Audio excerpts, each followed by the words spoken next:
क्या आप IIT JEE medical 11th या 12th की प्रिपरेशन कर रहे हैं और आपको एक बेस्ट कोचिंग इंस्टीट्यूट की तलाश है? तो अब आपके साथ होगा चंद्रयान, जहां है NITS फैकल्टीज, साथ ही up to 100% scholar.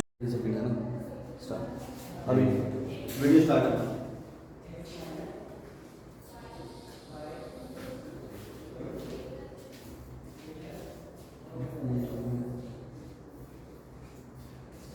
Ma'am phone देखना था, फोन नहीं है यहाँ पे आगे नहीं सर नहीं। ठीक है।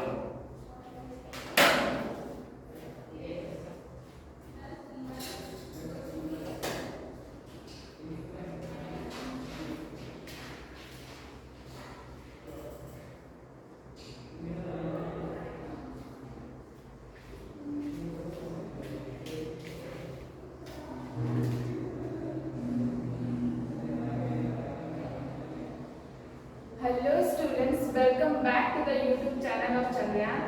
आज हम लोग स्टार्ट करने वाले हैं ट्रांसपोर्टेशन। इससे पहले के चैप्टर्स में हम लोगों ने कवर कर लिया था respiration as well as nutrition. Today we are going to discuss about the transportation. ठीक है, तो ट्रांसपोर्टेशन के बारे में आज हम लोग देखेंगे।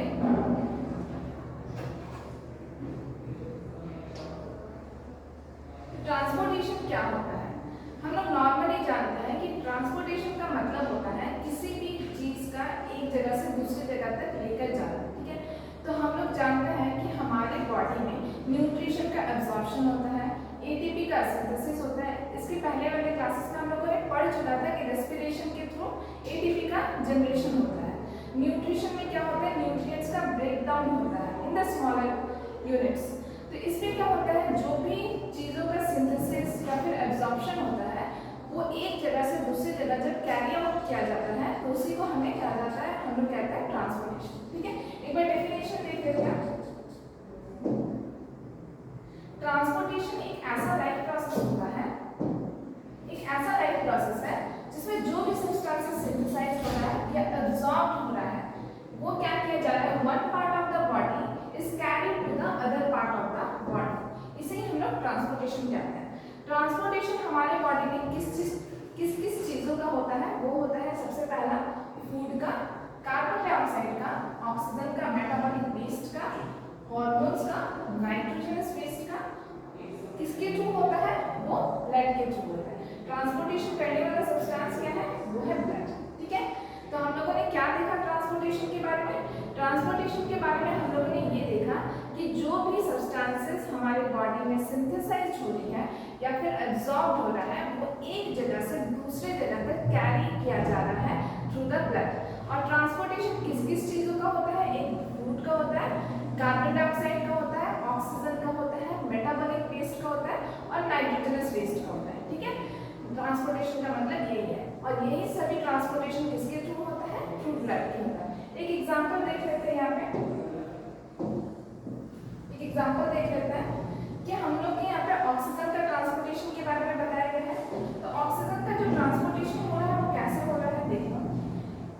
सबसे पहले ये चीज कि ऑक्सीजन के ये छोटे छोटे मॉलिक्यूल्स होते हैं जो हम लोग जब सांस लेते हैं या जब ब्रीदिंग करते हैं तो ऑक्सीजन का मॉलिक्यूल हमारे लंग्स तक पहुंच जाता है।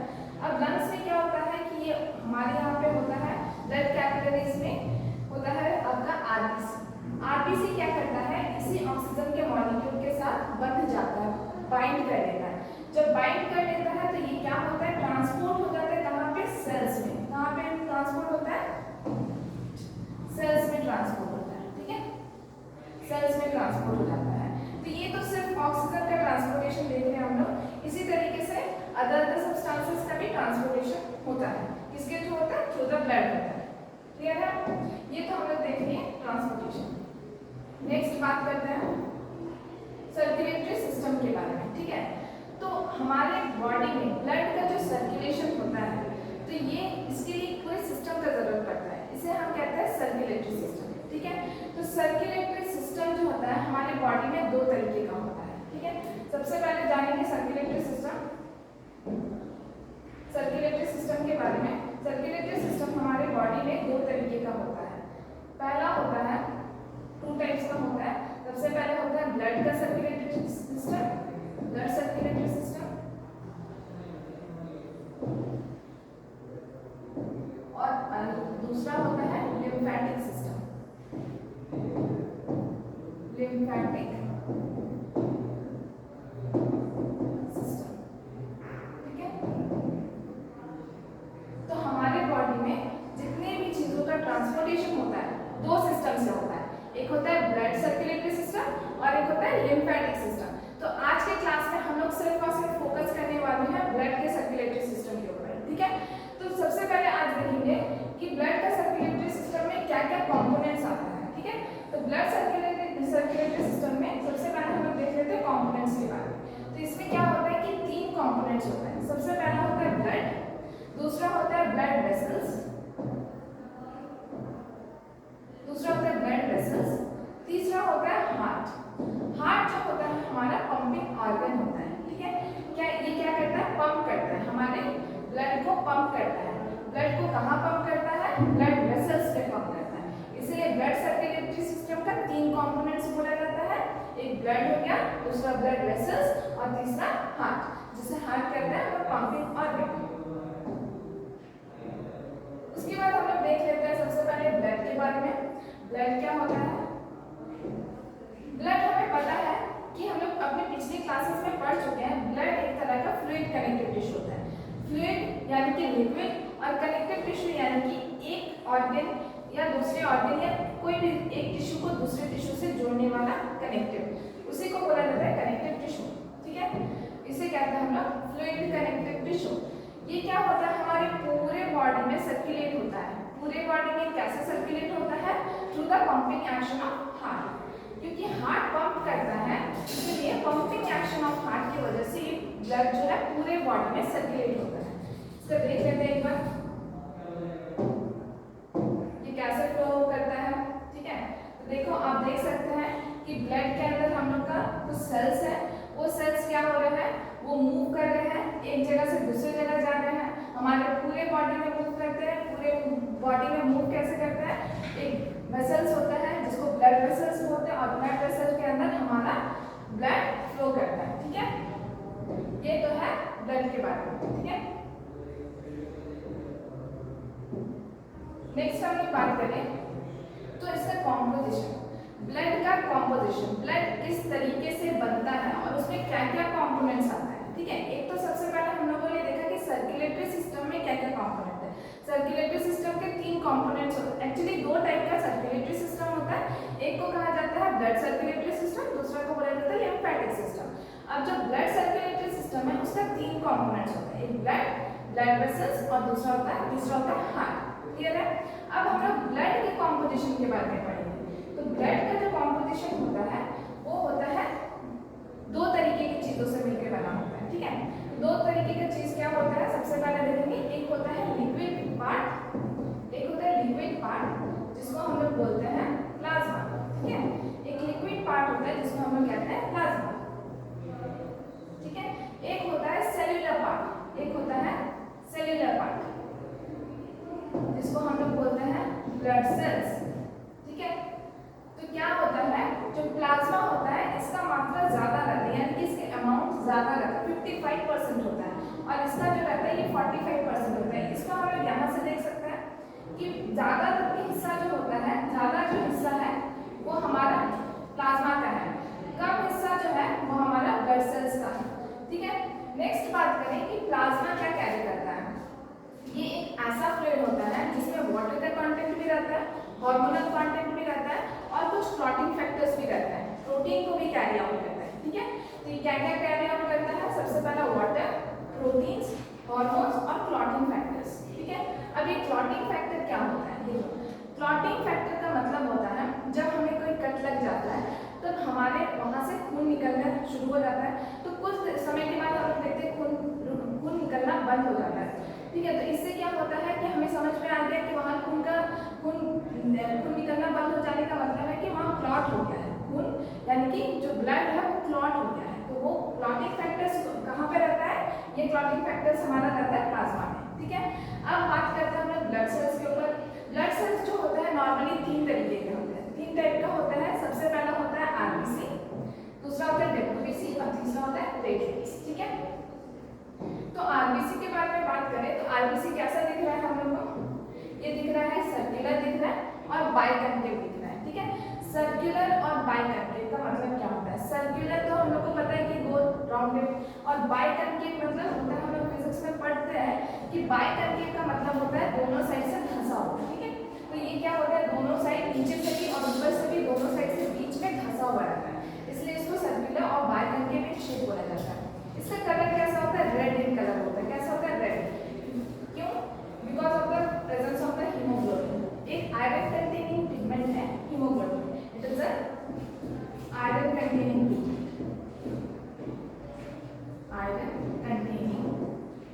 पिगमेंट।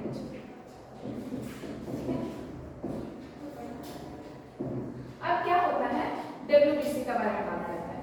डब्ल्यूबीसी क्या है? लार्ज न्यूक्लिएटेड कलरलेस सेल्स होता है, ठीक है। ये हमें इम्यूनिटी प्रोवाइड करता है, इट प्रोवाइड इम्यूनिटी, ठीक है, immunity. Why it is provide immunity? अब देखो, डब्ल्यूबीसी के पास एक क्षमता होती है, वो कैपेबल होता है पैथोजन से, किसी भी बैक्टीरिया या वायरसेस से लड़ने का। जब वो लड़ता है तो क्या होता है, हमारा हमें डिफेंस प्रोवाइड करता है, इम्यूनिटी के साथ साथ हमें डिफेंस भी प्रोवाइड करता है, ठीक है। तो ये डिफेंस भी प्रोवाइड करता है। तीसरा बात कर रहे हैं प्लेटलेट्स का। प्लेटलेट्स जो होता है ये सेल फ्रेगमेंट होता है। कैसा होता है? Cell fragment. जैसा लगता है सेल टुकड़े में बढ़ गया है, ठीक है। सेल कैसा लगता है कि सेल टुकड़ों में बढ़ गया है। अब क्या है, ये ब्लड क्लॉटिंग में हेल्प करता है, ठीक है। मेनली जो है प्लेटलेट्स ही ब्लड क्लॉटिंग में हेल्प करता है, लेकिन कुछ क्लॉटिंग फैक्टर्स हमारे प्लाज्मा में भी प्रेजेंट होते हैं, इसीलिए क्लॉटिंग फैक्टर्स में दो चीजें काम करते हैं, एक प्लाज्मा, दूसरा होता है प्लेटलेट्स, ठीक है। तो ये हो गया पूरा हमारा कॉम्पोजिशन ऑफ ब्लड के बारे में। ब्लड किस चीजों से बना है? एक लिक्विड पार्ट जिसे हम लोग कहते हैं प्लाज्मा, एक होता है सेलुलर पार्ट जिसको कहते हैं हम लोग ब्लड सेल्स। और लिक्विड पार्ट जो होता है ये कलर कैसा होता है? ये येलो कलर का होता है, ठीक है, येलो कलर का होता है। तो जब हम लोग का ब्लड निकलता है तो येलो कलर का क्यों नहीं दिखता है? Because of the presence of the RBC, ठीक है। जब भी हम लोग येलो और रेड को मिक्स करें तो जो डोमिनेंट कलर होगा वो रेड ही होता है, इसलिए रेड कलर का हम लोग का ब्लड दिखता है, ठीक है। नेक्स्ट हम लोग बात करें फंक्शन ऑफ ब्लड, ठीक है। ब्लड का फंक्शन कैसा होता है? ब्लड का जो फंक्शन होता है हम लोग जानते हैं, ये कैरी करेगा क्या? गैसेस को कैरी करेगा, दूसरा फूड को कैरी करेगा, नाइट्रोजनस वेस्ट, मेटाबॉलिक वेस्ट, सभी वेस्ट को कैरी करेगा, जो इंपॉर्टेंस है उसको भी, जो एक्सक्रीट आउट करना है उसको भी, ठीक है। और ये क्या क्या करता है देख लेते हैं, ठीक है। सबसे पहला चीज तो ये कि गैसेस का ट्रांसपोर्टेशन करेगा, वेस्ट प्रोडक्ट्स का ट्रांसपोर्टेशन करेगा, हार्मोन्स का भी ट्रांसपोर्टेशन करेगा, वाटर बैलेंस को मेंटेन करेगा, दूसरा पीएच, हमारे बॉडी के पीएच को भी मेंटेन करेगा, और बॉडी डिफेंस में भी काम आएगा। बॉडी डिफेंस में मेनली कौन काम आएगा? वो होता है डब्ल्यूबीसी, ठीक है। ये है हमारा फंक्शंस ऑफ ब्लड, ठीक है। ब्लड का क्या फंक्शन होता है? ट्रांसपोर्ट करने में, ट्रांसपोर्ट किसका करेगा? सबसे पहले गैसेस का करेगा, वेस्ट प्रोडक्ट्स का करेगा, हार्मोन्स का करेगा, वाटर बैलेंस को मेंटेन करेगा, पीएच को मेंटेन करेगा, और तीसरा जो सबसे लास्ट है वो है बॉडी डिफेंस में मदद करेगा, ठीक है। नेक्स्ट बात करें ब्लड वेसल्स के बारे में। ये दूसरा कंपोनेंट के बारे में आगे हम लोग, ब्लड सर्कुलेटरी सिस्टम का दूसरा कंपोनेंट, ठीक है। तो ये दूसरा कंपोनेंट क्या है? हमारा ब्लड वेसल्स है। तो ये ब्लड वेसल्स के बारे में देख लेते हैं, ठीक है। ब्लड वेसल्स जो होते हैं ट्यूब लाइक ये स्ट्रक्चर होता है, इसे हम लोग नॉर्मली कंपेयर कर सकते हैं हमारे घर के पाइप के सिस्टम से, ठीक है। तो ब्लड वेसल्स में क्या होता है कि नॉर्मली ब्लड फ्लो करता है, और हमारे घर के पाइप में क्या होता है? नॉर्मली वाटर फ्लो करता है, ठीक है। तो ये कितने तरीके का होता है? 3 तरीके का होता है। एक होता है आर्टरी, दूसरा होता है वेन्स, और तीसरा होता है कैपिलरीज, ठीक है। तो जो आर्टरीज होता है इसका क्या काम होता है? आर्टरी करता है हमेशा ऑक्सीजनेटेड ब्लड को लेकर आता है, ऑक्सीजनेटेड ब्लड को लेकर आता है कहाँ?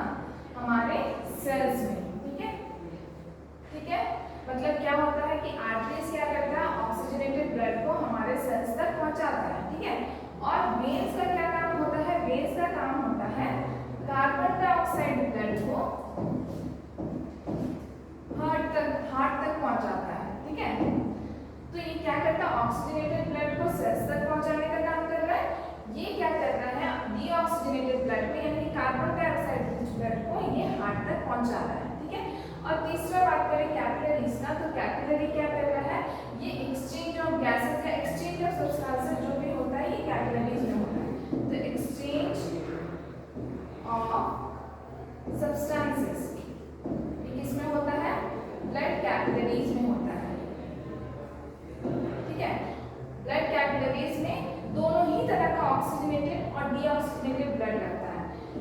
carry both, that is oxygenated blood as well as deoxygenated blood.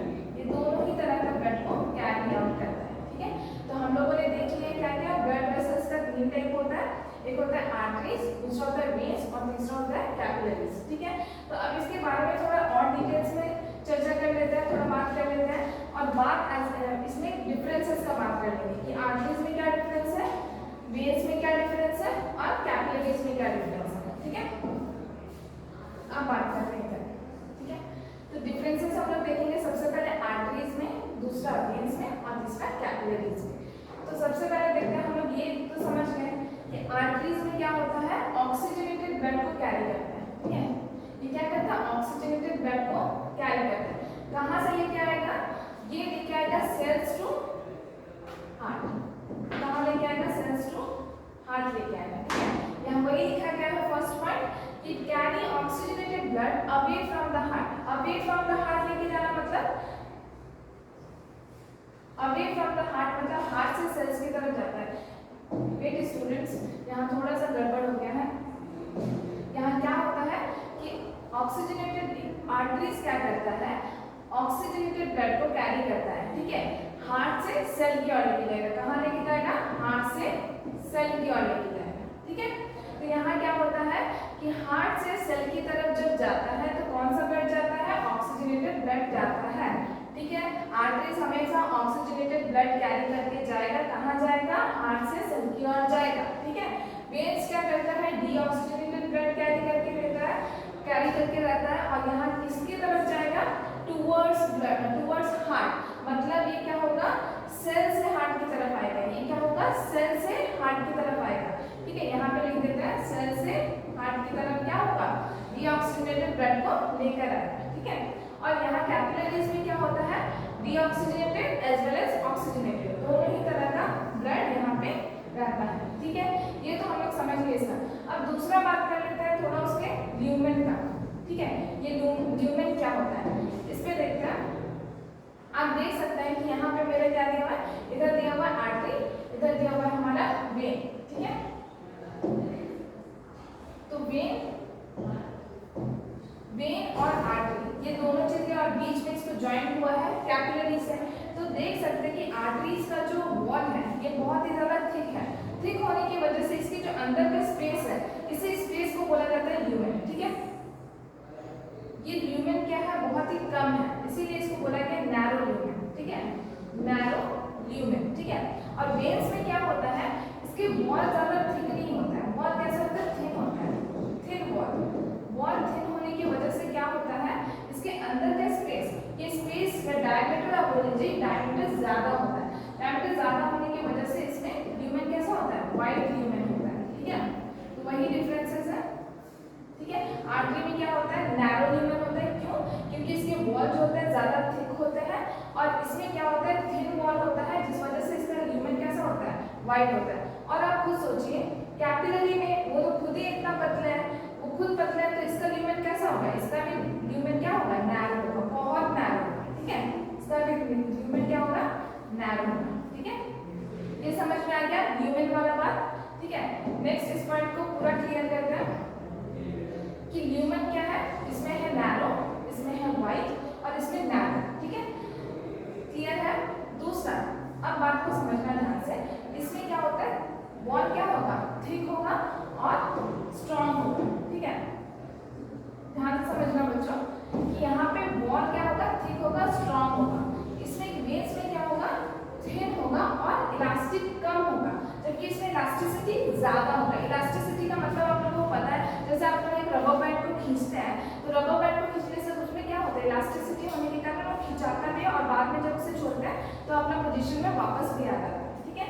तो यहाँ पे हम लोग कह रहे हैं कि इसमें थिक होता है और ये स्ट्रॉन्ग वॉल होता है, इलास्टिक भी इसमें ज्यादा होता है, इलास्टिसिटी ज्यादा होता है, ठीक है, ठीक है। इलास्टिसिटी ज्यादा होता है, उसमें इलास्टिक कम होता है।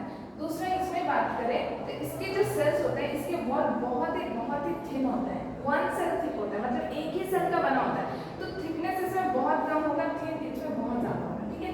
हमको पता है कि कैपिलरीज जो एकदम पतले पतले ट्यूब्स होते हैं, ठीक है। तो वेल्व्स के बारे में बात करेंगे। अब एक नया टर्म आ गया, वेल्व्स। ये वेल्व्स क्या होता है, समझते हैं। अब यहाँ देखिए, इस पोर्शन में देखिए, यहाँ पे क्या हो रहा है कि ट्यूब लाइक स्ट्रक्चर कुछ दिया हुआ है, उसके बीच में कुछ दरवाजे की तरह दिया हुआ है, ठीक है। जो दरवाजे की तरह दिया गया ये क्या है, यही है हमारा वेल्स, ठीक है, यही है हमारा वेल्स। ये वेल्स जो होता है दरवाजे की तरह होता है, ठीक है। एक्चुअली होता क्या है देखो, मतलब आर्टरी जो होता है हमेशा पंप करता है, आर्टरी से जो ब्लड आता है वो पंपिंग एक्शन ऑफ हार्ट की वजह से आता है। जब हार्ट पंप करेगा ना तो ज़्यादा फोर्स से, ज़्यादा प्रेशर से ब्लड को रिलीज करेगा, और अगर ज़्यादा प्रेशर से रिलीज करेगा तो इट मीन्स क्या होगा, चांसेस क्या होगा, फटने का। तो इसलिए उसमें क्या होता है, बैक प्रेशर नहीं होता, उसमें ब्लड प्रेशर बहुत हाई होता है, ठीक है, हाई रहता है। और उसी जगह में वेन्स में क्या होता है, ब्लड प्रेशर बहुत कम रहता है। लो होने की वजह से क्या होता है कि जैसे ब्लड जो होता है ना धीरे धीरे फ्लो करता है, धीरे धीरे फ्लो करता है, ठीक है। धीरे धीरे फ्लो करने की वजह से क्या होता है, ब्लड प्रेशर तो कम है, कम होने के कारण इसमें क्या होता है, इसमें बैक फ्लो होने का चांसेस ज़्यादा रहता है, ठीक है। जैसे एग्जाम्पल के तौर पर अगर बात करें कि वाटर पंप हम लोग माने थे, जैसे कुएं से क्या होता है, वाटर पंप कुएं से पानी को वहाँ से निकालता है, ठीक है। उसी तरीके से हमारा हार्ट जो होता है वो वाटर पंप की तरह काम करता है, ठीक है, और पूरे बॉडी में सप्लाई करता है। तो इस केस में क्या हो जाता है कि यहाँ पे ब्लड जो है वापस आने का चांसेस ज़्यादा रहता है। प्रिवेंट, ये जो वेल्व्स है ये प्रिवेंट करता है back flow of the blood, ठीक है। ये वेल्व्स क्या करता है, प्रिवेंट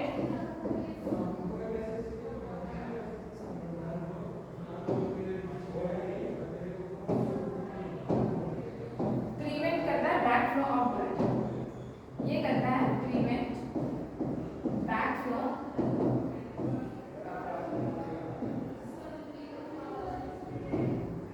ऑफ ब्लड। इससे ये होता है कि अगर ब्लड आगे जा रहा है तो वापस से घूम के वापस पीछे ना आ जाए, ठीक है। तो इसी वजह से वेल्व्स प्रेजेंट रहता है, और ये वेल्व सिर्फ और सिर्फ वेन्स में प्रेजेंट रहता है। किसमें प्रेजेंट रहेगा, वेन्स में प्रेजेंट रहेगा। क्यों प्रेजेंट रहता है, क्योंकि यहाँ पे ब्लड का प्रेशर जो रहता है लो रहता है।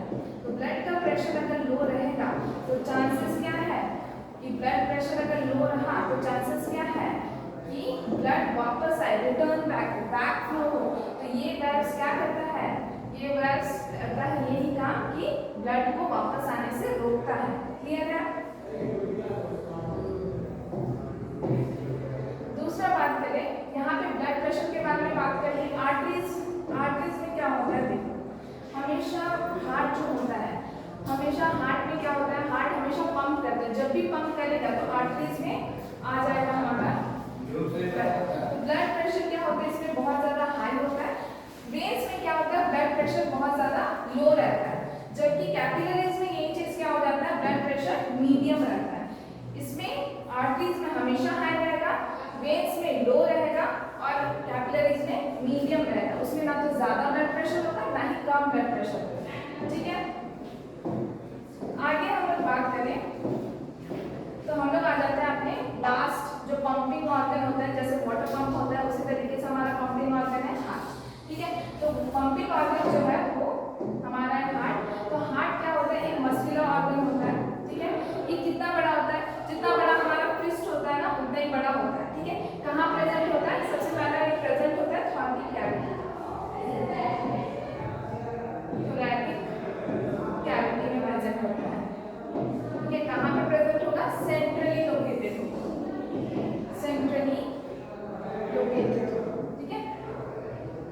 सेंट्रली लोकेटेड रहता है, लेकिन इसका जो पोस्टीरियर एंड होता है ये थोड़ा सा झुका हुआ होता है लेफ्ट साइड की तरफ, इसीलिए हमें हार्ट बोला जाता है हमेशा लेफ्ट साइड में होता है। एक्चुअली ये सेंट्रली लोकेटेड है, लेकिन इसका पोस्टीरियर एंड जो होता है वो थोड़ा सा लेफ्ट की ओर झुका हुआ रहता है, ठीक है। फर्स्ट पार्ट क्लियर हो गया। और हमेशा याद रखना बच्चों कि हार्ट का जो होता है ना वो 4 चैम्बर्स होता है। कितने चैम्बर्स होते हैं, 4 चैम्बर्स होते हैं, ठीक है। तो 4 चैम्बर्स होने की वजह से क्या नाम है उस 4 चैम्बर्स का, 4 चैम्बर्स का नाम है एट्रियम और ऑरिकल, ठीक है। मतलब क्या है, एक ही है, एट्रिया ऑरिकल एक ही है, ठीक है। और दूसरा नाम है वेंट्रिकल। तो ये 2 पार्ट में डिवाइड होता है। 2 पार्ट में कैसे डिवाइड होते हैं, यहाँ पे देखते हैं, इसमें तो ठीक से समझ में नहीं आ रहा है। ये जो 2 पार्ट है, ये ऊपर के 2 पार्ट को हम लोग बोलते हैं ऑरिकल, क्लियर है। और वेंट्रिकल। समझेंगे कैसे? सबसे पहले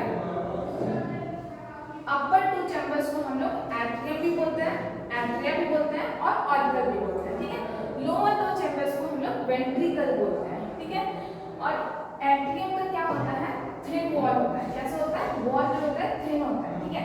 वेंट्रिकल्स का थिन वॉल होता है, ठीक है। थोड़ा सा लॉजिक लगाना है यहाँ पर। जो नेक्स्ट पॉइंट है, यहाँ पे क्या होता है? रिसीव करता है ये ब्लड को, ठीक है। ब्लड जब रिसीव करता है तो उसको ज्यादा प्रेशर नहीं मिलता है, ठीक है। जब हम लोग किसी चीज में पोर करते हैं उसको प्रेशर देने की जरूरत नहीं। जब हम लोग किसी चीज को बाहर भेजते हैं तो हम लोग को बहुत ज्यादा प्रेशर जरूरत पड़ता है, ठीक है। इसी वजह से इसका वॉल क्या होता है? थिक होता है, क्योंकि ये पंप करता है। ये पंप करने के कारण इसका वॉल जो होता है थिक होता है। क्लियर है? अब समझना बात को, एट्रियम और वेंट्रिकल्स, ये दो, एट्रियम जो होता है ऊपर के दो चैम्बर्स को बोला गया है और वेंट्रिकल्स जो है नीचे के दो चैम्बर्स को बोला गया है। क्लियर है? अब लेफ्ट साइड भी होगा, राइट साइड भी होगा, तो लेफ्ट साइड जो है राइट साइड से कैसे सेपरेट होगा? लेफ्ट साइड राइट साइड से एक थिक वॉल से सेपरेट होगा, जिसको हम लोग बोलते हैं सेप्टम। देखो यहाँ पे ये वाला जो वॉल है, एक सेकेंड, ये वाला जो वॉल है इसको बोलते हैं सेप्टम।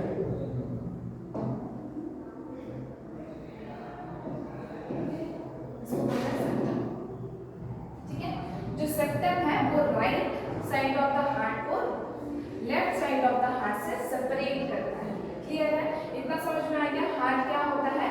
एक पंपिंग ऑर्गन है, एक मस्कुलर ऑर्गन है। कहाँ प्रेजेंट है? थॉर्किक कैविटी में प्रेजेंट है। थॉर्किक कैविटी में सेंट्रली लोकेटेड है।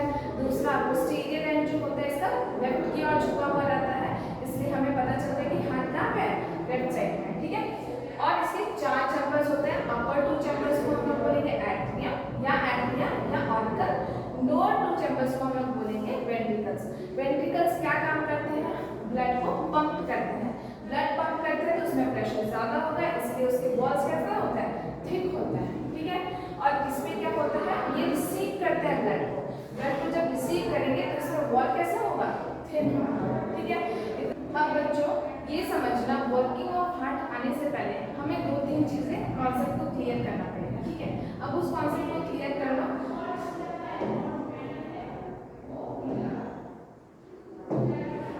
सबसे पहले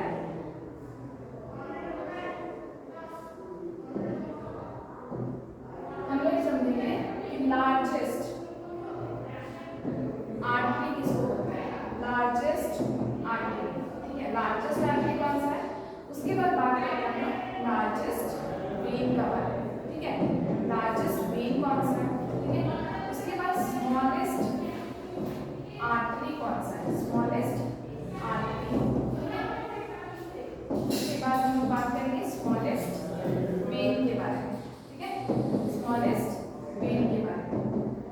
तो अभी हम लोग पहले इन चारों के बारे में डिस्कस करेंगे। सबसे पहले हम लोग आर्टरी और वेन तो पढ़ चुके हैं क्या होता है। तो आर्टरी क्या होता है? जो ऑक्सीजनेटेड ब्लड को अवे फ्रॉम द हार्ट लेके जाता है। अवे फ्रॉम दैट मींस कि हार्ट से सेल्स की ओर लेके जाता है। तो लार्जेस्ट आर्टरी कौन सा होता है? अओर्टा होता है। कौन सा होता है? अओर्टा। क्लियर है? लार्जेस्ट वेन क्या होता है? वैसा वेन जो सारे बॉडी सेल्स से ब्लड को कलेक्ट करता है। कहाँ पे? हार्ट में। तो वो होता है वेना कावा, ठीक है। उसी तरीके से जो स्मॉलेस्ट आर्टरी होता है, जो स्मॉलेस्ट आर्टरी वो कौन सा होता है? उसको बोलते हैं हम लोग एट्रियो।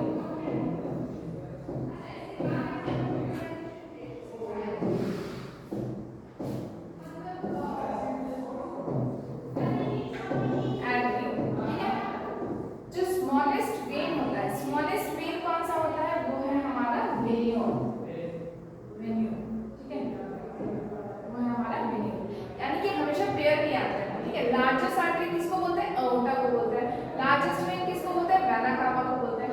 लार्जेस्ट आर्टरी बोलते हैं स्मॉलेस्ट आर्टरी बोलते हैं एट्रियोल को, और स्मॉलेस्ट वेन बोलते हैं वेनियोल को। और इसमें सिर्फ एक एक्सेप्शन ऐसा होता है, एक आर्टरी सिर्फ ऐसा होता है जो सिर्फ और सिर्फ डीऑक्सीजनेटेड ब्लड को कैरी करता है, ठीक है। तो वो समझेंगे, only artery that carry deoxygenated blood, यानी कि ऐसा आर्टरी जो डीऑक्सीजनेटेड ब्लड को कैरी करता है, वो कौन सा होता है? वो हमारा होता है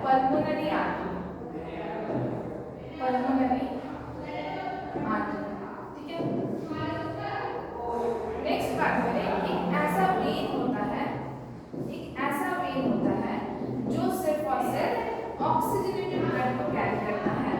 ऑक्सीजनेटेड ब्लड को कैरी करने वाला वेन कौन सा हुआ? Pulmonary vein. ठीक है, तो ये हमें वर्किंग ऑफ हार्ट पढ़ने से पहले कुछ कॉन्सेप्ट को क्लियर करना बहुत जरूरी है, तो इसको हमेशा हमें पेयर में पढ़ना पड़ेगा। ठीक है, स्मॉलेस्ट कौन सा है? Smallest artery arteriole. Smallest when कौन सा है? वेन्यूल। लार्जेस्ट आर्टरी कौन सा है? आउटा। लार्जेस्ट वेन कौन सा? Vena cava. ओनली आर्टरी जो कार्बन डाइऑक्साइड यानी डीऑक्सीजनेटेड ब्लड को कैरी करता है वो है पल्मोनरी आर्टरी, और ऐसा वेन जो ऑक्सीजनेटेड ब्लड को कैरी करता है वो है पल्मोनरी वेन। कंफ्यूज नहीं होना है, आगे का प्रोसेस में ये कंफ्यूजिंग लगेगा पर कंफ्यूज नहीं है। ये कॉन्सेप्ट अगर समझ में आ गया तो वर्किंग ऑफ हार्ट आराम से समझ में आ जाएगा।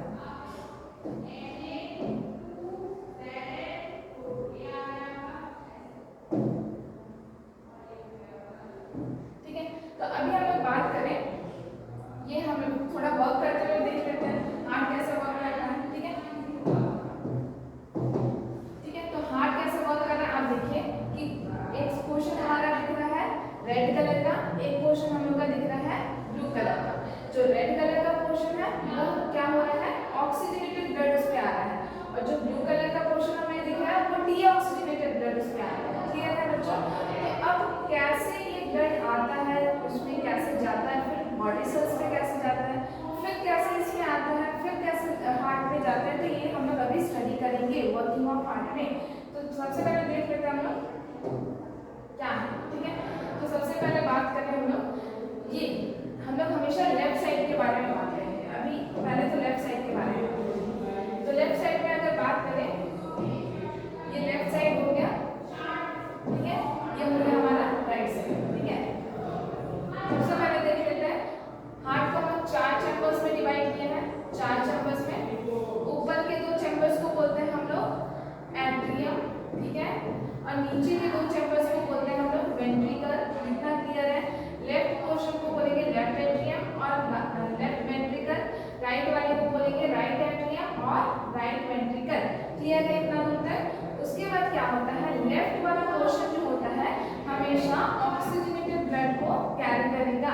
ठीक है, हमेशा क्या होगा? ऑक्सीजनेटेड ब्लड को कैरी करेगा। क्लियर है? ऑक्सीजनेटेड ब्लड को कैरी करेगा। अब कैसे कैरी करेगा ध्यान से समझना। हम लोगों ने इसमें थोड़ा देर पहले डिस्कस किया कि एक ऐसा वेन होता है जो ऑक्सीजनेटेड ब्लड कैरी करता है, तो वो वेन क्या है? ये है। ठीक है, वो वेन क्या है? ये, तो यानी कि ये है पल्मोनरी वेन। ठीक है, पल्मोनरी वेन। ये पल्मोनरी वेन क्या करता है? हमारे ऑक्सीजनेटेड ब्लड को लेकर आता है। ऑक्सीजनेटेड ब्लड को लेकर आएगा कहाँ से? लंग्स से। ठीक है, लंग्स से लेकर के आ रहा है लेफ्ट एट्रियम। ठीक है, अब ये लेफ्ट एट्रियम में जब पोर हो रहा है तब ये रिलैक्स रह रहा है। कैसा रह रहा है? रिलैक्स। रिलैक्स होने के बाद ये क्या होता है बच्चों, ध्यान से समझना है, ये कॉन्सेप्ट बहुत ही पेचीदा होता है, मैक्सिमम बच्चे यहीं पे फंस जाता है, तो इसको ध्यान से समझना। ठीक है, तो यहाँ क्या होता है? ऑक्सीजनेटेड ब्लड आता है लेफ्ट एट्रियम में। लेफ्ट एट्रियम क्या होता है? तभी रिलैक्स करता है जब ये कॉन्ट्रैक्ट करता है। कॉन्ट्रैक्ट यानी कि हमने थोड़ा देर पहले कि वर्क कैसे किया, कॉन्ट्रैक्ट भी हो रहा है, एक्सपेंशन भी हो रहा है, एक्सपेंशन और कंट्रैक्शन दोनों हो रहा है। तो फिर इसमें जब कंट्रैक्शन हुआ तो ये क्या हुआ? यहाँ पे 2 वैल्व होता है। ठीक है, इसको बोला जाता है बाइकस्पिड वैल्व। क्या बोलते हैं इसको? बाइकस्पिड वैल्व बोलते हैं। ठीक है, बाइकस्पिड वैल्व। ये 2 वैल्व क्या होता है? ओपन हो जाते हैं। ओपन होने के बाद हमारा जो ब्लड है वो कहाँ पोर हो जाता है? वेंट्रिकल में। ठीक है, वेंट्रिकल में जब पोर होता है तब कैसे रहता है? रिलैक्स रहता है। अब ये रिलैक्स कैसे रिलैक्स रहेगा? जब इसको कॉन्ट्रैक्ट होगा तो ये वापस कहीं जाएगा। तो ये कॉन्ट्रैक्ट होता है, ये कहाँ होता है? क्या होता है? कॉन्ट्रैक्ट होता है। कॉन्ट्रैक्ट होने के बाद जो ब्लड होता है ये हमारा इस रास्ते नहीं जाता, क्योंकि बाइकस्पिड वैल्व सिर्फ ओपन होता है ब्लड नीचे गिरने के लिए, मतलब लेफ्ट वेंट्रिकल में गिरने के लिए, फिर ये बंद हो जाता है। फिर ये क्या होता है? हमारे ये वाला पोर्शन ओपन होता है, मतलब ये वाला जो वैल्व है ना ये ओपन होता है। ठीक है, तो यहाँ पे हम थोड़ा सा मिला देना ताकि हौच-पौच ना हो यहाँ पे। ठीक है, अब इसको ध्यान से समझना। ठीक है, ये वैल्व ओपन होता है। ये वैल्व क्या होता है? ये हमारा एओर्टिक वैल्व होता है। कौन सा वैल्व होता है? Aortic valve. Aortic valve. ठीक है, अब क्या होता है? यहाँ ब्लड आया, वापस से नहीं जाता है, क्योंकि ये दरवाजा जो है या फिर ये बैग जो है ये बंद हो जाता है। तो ये क्या होता है फिर इस रास्ते से अओर्टा में चला जाता है। ये हमारा अओर्टा है और हमने पढ़ा कि सबसे लार्जेस्ट आर्टरी जो है कौन सा है, वो है अओर्टा। क्लियर है? हमारा सबसे लार्जेस्ट आर्टरी कौन सा है? अओर्टा। अओर्टा से पूरे बॉडी सेल्स में फैल जाता है। ये हमारा था ऑक्सीजनेटेड ब्लड के बारे में। अब थोड़ा सा ध्यान से समझना बच्चों, एक फ्लो डायग्राम से हम समझते हैं कि किस तरीके से हमारा ऑक्सीजनेटेड ब्लड कैरी आउट होता है। ठीक है, ऑक्सीजनेटेड ब्लड हमेशा left side of the heart में आता है, left side of the heart. ठीक है, left side of the heart में आता है। कहाँ से आएगा ऑक्सीजनेटेड ब्लड? कहाँ से आएगा? सबसे पहले तो लंग से होगा, लंग से आएगा। ठीक है, लंग से आएगा, लंग से आएगा पल्मोनरी वेन के थ्रू। पल्मोनरी वेन एक ऐसा वेन है जो ऑक्सीजनेटेड ब्लड को कैरी करता है। ठीक है, कहाँ आएगा? लेफ्ट एट्रियम में। जब ये लेफ्ट एट्रियम में अंदर जाएगा तब लेफ्ट एट्रियम कैसा रहेगा? रिलैक्स रहेगा। ठीक है, रिलैक्स रहेगा। फिर लेफ्ट एट्रियम जब कॉन्ट्रैक्ट करता है तो क्या होता है? लेफ्ट एट्रियम जब कॉन्ट्रैक्ट करता है तो ये लेफ्ट वेंट्रिकल में चला जाता है। अब लेफ्ट वेंट्रिकल में जब चला जाता है तब ये रिलैक्स रहता है। ठीक है, लेफ्ट वेंट्रिकल क्या होता है? जब कॉन्ट्रैक्ट करता है तो क्या होता है? ये चला जाता है हम अओर्टा में। अओर्टा लार्जेस्ट आर्टरी होता है। अब अओर्टा से पूरे बॉडी सेल्स में ये फैल जाता है। क्लियर है? इसमें दो तरीके का वैल्व हम लोग देखें। जब लेफ्ट एट्रियम से लेफ्ट वेंट्रिकल आया तो हम उसको बोलेंगे बाइकस्पिड वैल्व, ओपनिंग और क्लोजिंग हो रहा है। ठीक है, इसमें क्या हो रहा है? लेफ्ट वेंट्रिकल से जब अओर्टा में जा रहा है तो अओर्टिक वैल्व बोलते हैं इसको। जब ओपन हो रहा है तो ब्लड उसमें जा रहा है। ठीक है, अब बात कर लेते हैं डीऑक्सीजनेटेड ब्लड। तो डीऑक्सीजनेटेड जो ब्लड है, ध्यान से समझो। अब थोड़ा सा वर्किंग देखो। ठीक है, सिर्फ और सिर्फ ध्यान देना, अब सिर्फ ध्यान देना डीऑक्सीजनेटेड ब्लड। ठीक है, तो डीऑक्सीजनेटेड ब्लड से इस साइड ध्यान दो। अब क्या हो रहा है? आ रहा है, कॉन्ट्रैक्ट हो रहा है, नीचे जा रहा है। नीचे जब कॉन्ट्रैक्ट हो रहा है तो ये इस पोर्शन से वापस चला जा रहा है। ठीक है, डीऑक्सीजनेटेड ब्लड को सिर्फ ध्यान दो, इस पर ध्यान देने का जरूरत नहीं है। ठीक है, तो जब आ रहा है देखो ये वाला पोर्शन से ब्लड इस पे आ रहा है, ये कॉन्ट्रैक्ट कर रहा है, ये नीचे जा रहा है। ठीक है, ये ब्लड अब ये कॉन्ट्रैक्ट करेगा तो फिर इस पोर्शन से इस रास्ते से होते हुए चला जाता है। क्लियर है? तो थोड़ा समझते हैं। सबसे पहले ध्यान से समझो, यहाँ पे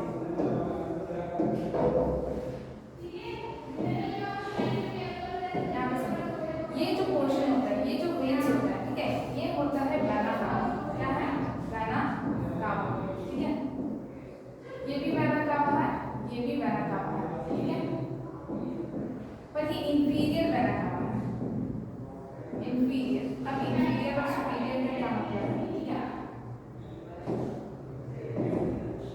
जो इंफीरियर है वो नीचे के पोर्शन से सारे ब्लड को हार्ट में लेके आता है, और सुपीरियर जो है सारे ब्लड को ऊपर से मतलब अपर बॉडी पार्ट से हार्ट में लेकर आता है। ठीक है, तो अब वेना कावा लेके आया, कहाँ लेके आया? यहाँ पे लेके आया। इसको बोलते हैं राइट ऑरिकल, और ये राइट वेंट्रिकल। क्लियर है? अब क्या होता है? राइट ऑरिकल तभी रिलैक्स रहेगा जब ये कॉन्ट्रैक्ट किया, तब हमारा ब्लड जो है राइट वेंट्रिकल में आ गया। कौन से वैल्व इसको ओपनिंग और क्लोजिंग किया? ये बोलते हैं हम लोग, इसको ट्राइकस्पिड वैल्व बोलते हैं। ठीक है, ट्राइकस्पिड वैल्व बोलते हैं। ठीक है, ये लेफ्ट राइट आर्टरियम से राइट वेंट्रिकल में अंदर गया। कौन से वैल्व के ओपनिंग से? ट्राइकस्पिड वैल्व की ओपनिंग से। अब ये वैल्व क्लोज हो गया। जब राइट वेंट्रिकल हम लोग का कॉन्ट्रैक्ट हुआ, कॉन्ट्रैक्ट होने से क्या हुआ? ये ब्लड इस रास्ते पे थी, इसको बोलते हैं हम लोग पल्मोनरी आर्टरी। इसको बोलते हैं हम लोग पल्मोनरी आर्टरी। इसको अलग तरह से दे देते हैं ताकि दिखे। ठीक है, इसको बोलेंगे पल्मोनरी आर्टरी। हम जानते हैं कि एक ऐसा आर्टरी भी है जो डीऑक्सीजनेटेड ब्लड को कैरी करता है, तो ये आर्टरी वैसा है। ठीक है, डीऑक्सीजनेटेड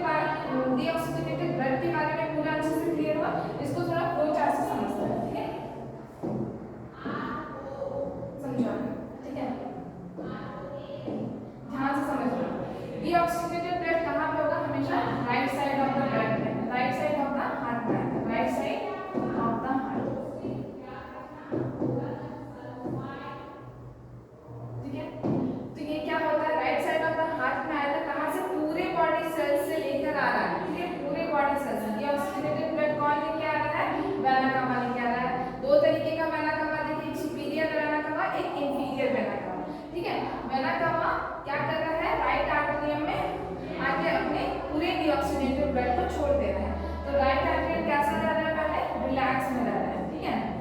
फिर ये क्या हो रहा है, ये कॉन्ट्रैक्ट कर रहा है, कैसा हो रहा है, कॉन्ट्रैक्ट कर रहा है। कॉन्ट्रैक्ट किया, कॉन्ट्रैक्ट करने के बाद ये कहाँ चला गया, वेंट्रिकल यानी कि राइट वेंट्रिकल में चला गया। जब ये पोर हुआ, जब ब्लड पोर हुआ तब वो रिलैक्स था, जब वो कॉन्ट्रैक्ट किया तब ब्लड क्या हुआ, ब्लड राइट वेंट्रिकल के रास्ते, राइट वेंट्रिकल से पल्मोनरी आर्टरी में चला गया। पल्मोनरी आर्टरी में जब वो गया उसके बाद वो चला गया लंग्स में, ठीक है। तो इसके बाद वो प्रोसेस चलता है रेस्पिरेशन वाला, जो हम लोग इससे पहले क्लासेस में पढ़े थे। लेकिन यहाँ पे दो और ब्रेथ थे, यहाँ पे जैसे हमने बाइकस्पिड ब्रेथ के बारे में पढ़े और आउटिंग ब्रेथ के बारे में पढ़े, उसी तरीके से यहाँ पे भी दो ब्रेथ जो राइट एट्रियम से जैसे राइट वेंट्रिकल में आए, तो यहाँ पे काम किया ट्राइकस्पिड वेल्व, ट्राइकस्पिड वेल्व, ठीक है। और जब राइट वेंट्रिकल से पल्मोनरी आर्टरी में आया तो यहाँ पे काम किया पल्मोनरी वेल्व, ठीक है, पल्मोनरी वेल्व। इसमें मैक्सिमम बच्चे कंफ्यूज रहते हैं, तो हमेशा पार्टीशन करना, ऑक्सीजनेटेड ब्लड को अलग से लिखना और डीऑक्सीजनेटेड ब्लड वाला को अलग से लिखना, और उसके बाद समझते हुए आराम से करना, तो इससे कोई कंफ्यूजन नहीं होगा, ठीक है। एक बार पूरा फुल रिवीजन करते हैं, ठीक है, और वर्किंग ऑफ हार्ट के थ्रू करते हैं, कैसे करके होता है, ठीक है। सबसे पहले समझो, सबसे पहले हमारे लंग से ऑक्सीजनेटेड ब्लड के बारे में बात करेंगे। ऑक्सीजनेटेड ब्लड जो है पूरे मतलब लंग से लेकर, लंग से कौन लेके आ रहा है, पल्मोनरी वेन लेके आ रहा है, पल्मोनरी वेन लेके आ रहा है, क्लियर है। पल्मोनरी वेन कहाँ लेकर आया, लेफ्ट एट्रियम में लेके आया, ठीक है, लेफ्ट एट्रियम में लेके आया। लेफ्ट एट्रियम में जब लेके आया तब ये रिलैक्स था, जब ये कॉन्ट्रैक्ट किया तब ये धीरे से लेफ्ट वेंट्रिकल में चला गया। लेफ्ट वेंट्रिकल में क्या हुआ, लेफ्ट वेंट्रिकल में किस रास्ते से है, बाइकस्पिड वेल्व के ओपनिंग से हो रहा है। जैसे लेफ्ट वेंट्रिकल कॉन्ट्रैक्ट करेगा, देखो कॉन्ट्रैक्ट किया, ये इस रास्ते से होते हुए अओर्टा में चला गया, क्लियर है।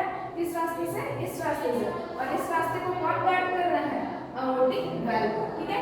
ये हो गया ऑक्सीजनेटेड ब्लड के बारे में, ठीक है। अओर्टा में जब गया तो अओर्टा से पूरे बॉडी में फैल गया, ठीक है, ऑक्सीजनेटेड ब्लड फैला, ठीक है। अब डीऑक्सीजनेटेड ब्लड भी आएगा, सेल से आएगा, सेल से इस रास्ते आएगा, ये एक वेना कवा, ये एक वेना कवा, ऊपर वाले वेना कवा को बोलते हैं सुपीरियर और नीचे वाले वेना कवा को बोलते हैं इंफीरियर, क्लियर है। तो ये सुपीरियर और इंफीरियर वेना कवा पूरे डीऑक्सीजनेटेड ब्लड को हमारे राइट ऑरिकल में लेके आया, ठीक है, राइट ऑरिकल में लेके आया। जब ये राइट ऑरिकल में लेके आया तो तब ये रिलैक्स था। जब ये कॉन्ट्रैक्ट किया, देखो ये कॉन्ट्रैक्ट करके, देखो कॉन्ट्रैक्ट किया, कॉन्ट्रैक्ट करने के बाद ये क्या हुआ, एक रास्ते से ये राइट वेंट्रिकल में चला गया। जो रास्ता इसको गार्ड कर रहा है वो है ट्राइकस्पिड वेल्व, क्लियर है, ट्राइकस्पिड वेल्व है। ट्राइकस्पिड वेल्व से कहाँ आया, राइट वेंट्रिकल में आया। अब राइट वेंट्रिकल से ये क्या हुआ, ये धीरे से चला गया पल्मोनरी वेन में। तो पल्मोनरी वेन में जब गया तो यहाँ पे भी एक ओपनिंग है जो गार्ड कर रहा है, वो गार्ड है पल्मोनरी वेल्व, ठीक है। पल्मोनरी वेन के थ्रू वो चला गया लंग्स में। इसके बाद जब हम लोग डबल सर्कुलेशन पढ़ेंगे ना तब हम लोग इसका पूरा समझेंगे और अच्छे से क्लियर होंगे, ठीक है। तो वर्किंग ऑफ हार्ट कैसे होता है ये समझ में आ गया। इसको खिचड़ी नहीं बनाना है, आराम से पढ़ना है, ठीक है। आराम से ऑक्सीजनेटेड का अलग करना, डीऑक्सीजनेटेड का अलग करना और उसके बाद से आराम से करना, ठीक है। तो इससे क्या होगा कि कंफ्यूजन नहीं होगा, ठीक है। तो ये था हमारा वर्किंग ऑफ हार्ट के बारे में, ठीक है। आज की क्लास में हम लोगों ने देखा सर्कुलेटरी सिस्टम, यानी ट्रांसपोर्टेशन स्टार्ट किए सर्कुलेटरी सिस्टम में। सर्कुलेटरी सिस्टम होता है हमारा दो तरीके का, एक होता है ब्लड सर्कुलेटरी सिस्टम, एक होता है लिम्फेटिक सिस्टम। जो ब्लड सर्कुलेटरी सिस्टम होता है उसके बारे में आज चर्चा किए। उसमें देखिए कि तीन कंपोनेंट्स आते हैं, ब्लड वेसल्स और हार्ट। ब्लड वेसल्स में क्या होता है, ब्लड फ्लो करता है, और हार्ट क्या करता है, ब्लड को पंप करता है। और पूरी क्या होता है, आज हम लोगों ने देखा कि वर्किंग ऑफ हार्ट कैसे होता है, ठीक है। तो इसके नेक्स्ट वाली क्लास में हम लोग पढ़ेंगे, इसके नेक्स्ट वाली क्लास में हम लोग पढ़ेंगे डबल सर्कुलेशन। और तब तक के लिए हार्ट का बहुत अच्छे से प्रैक्टिस करना है, क्योंकि मैक्सिमम बच्चे हार्ट में समझ में नहीं आता है कि कौन सा